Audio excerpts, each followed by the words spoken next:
I've been asked a few times to talk about addiction on this channel, and it's certainly a theme that rings close to home in my own karma. My family lineage is marked by my father, my father's father, his father being a raging alcoholic, and although I'm not personally an alcoholic, I've definitely seen the consequences of having a addictive personality, if you will, manifest in my life.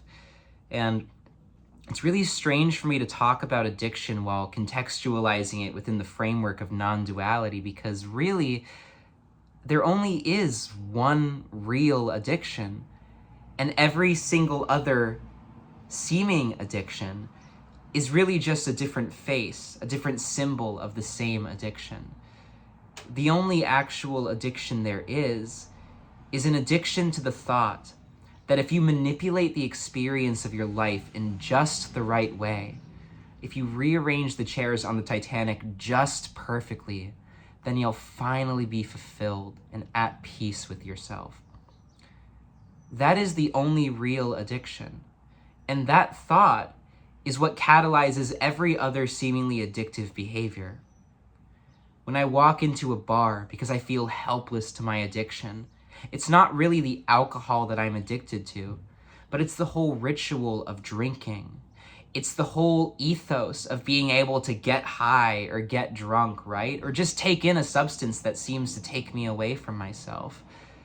I'm not addicted to the physical act of smoking, even though the act itself might be a particularly compelling symbol, but rather I'm addicted to this need to run away from myself. And I'm addicted to this grasping at temporary states of mind and outcomes and circumstances as this patchwork for my own well-being. And as such, the only true remedy for addictions is presence, is stillness. Now, I'm not saying that if you're addicted to a hard drug that you don't get treatment. Obviously, please do. But you will find that whether it's heroin that you get over or an addiction to cannabis, right? That addiction doesn't really dissolve, but it merely displaces itself onto some other symbol. Of course, some symbols seem to be healthier than other symbols to be addicted to, right? My family friend used to be addicted to cocaine, and now he's addicted to rock climbing. And one of those is certainly healthier than the other, right? But still, there is this grasping, there is this need to manipulate life. And because of that, there is a dissatisfaction with oneself. And that is the ultimate addiction. So if your interest is in truly getting to the heart, not merely of your addiction, but your very need to grasp at things, in order to do that, you have to be brave enough to be honest with yourself. You have to be willing to sit with yourself, to just stop the grasping and allow yourself to see things as they are. And it's not something that you have to force onto yourself. There's no right or wrong here, right? There's no judgment. But rather, you simply see these thoughts that come up. Thoughts that tell you you're not good enough. Thoughts that say that you're not allowed to be happy right now because some seeming outcome isn't matching up to your idealized version of it. Thoughts that say that you can't sit still, that you're not capable of it, that you need a substance, a symbol in order to be happy. And ultimately, anytime you engage in an addictive behavior from that place of lack, whether it's watching a bunch of porn or smoking or drinking or whatever it is, all you're doing is delaying the simple act of sitting with yourself. All you're doing is delaying it. Because at some point in time, it might not even be in this lifetime, who knows, right? But at some point, if your wish is to really be fulfilled with yourself, then you have to confront all of the ways that you're treating life as if it's not fulfilling, right? You have to confront all of the ways that you're still grasping at things. And the only true way you can confront those things is head on, by declining to grasp and instead watching it.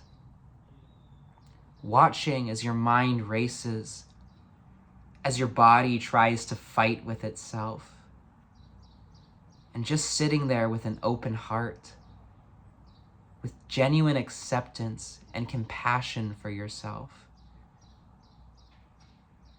And then you emerge into the world and you move through the world in silence. And I don't mean that you just stop talking or that you sit on a cushion and meditate all day, but I mean that the inner silence, the stillness, and hence the fulfillment that you cultivate through your own presence eventually becomes the guiding light that pulls you throughout your day. Because you're listening to life, you're harmonizing with nature. You're not thinking your way through the world, but instead you're living through the heart and through the body's intelligence. And you'll see that the world just lines up for you.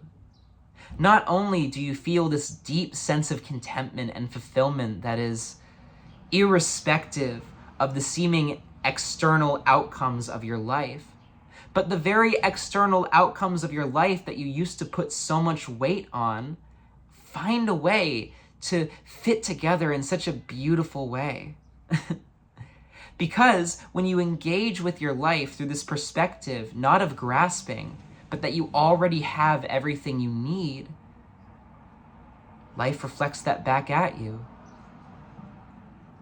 Life shows you that you have everything you need. And you realize that it was never the substance or the symbol or the behavior that you wanted. All you wanted was freedom to be yourself. All you wanted was to allow yourself to be happy. And that is a choice.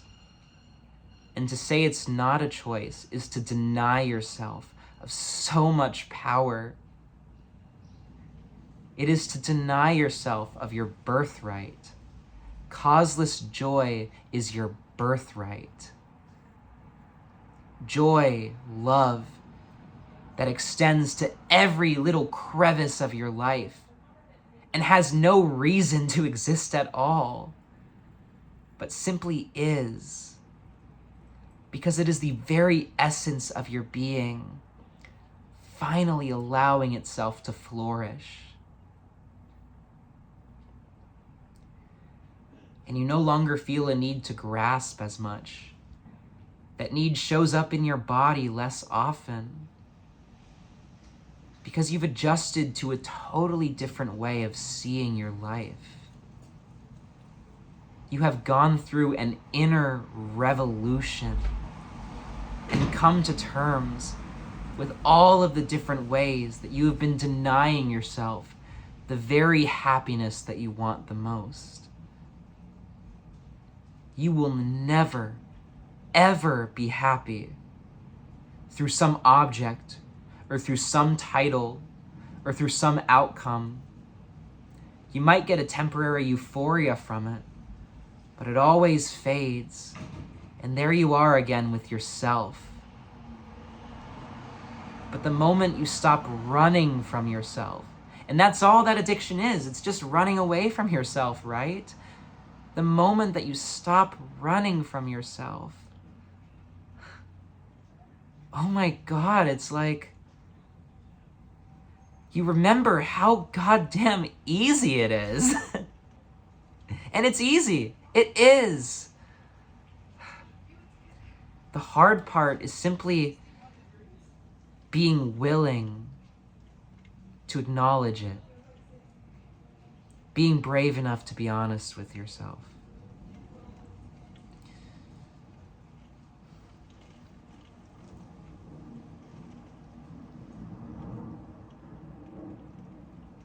So, all I want for you is just to give yourself the freedom to be happy. That's all you've ever wanted, right? And when you realize that happiness is a fundamental quality of your being and not something that you have to force onto yourself or grasp for, but rather is simply the joy of letting go. Ah, that's right. There it is.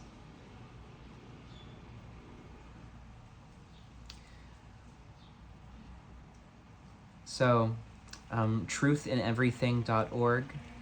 I do one-on-one calls. I do tarot readings, which I've been saying for literally months. I'm going to make a video about that. I will. And this Sunday, we're having a satsang at probably around 1 p.m. or so. I don't know exactly, but I'll give an exact time once we get closer. Thank you so much.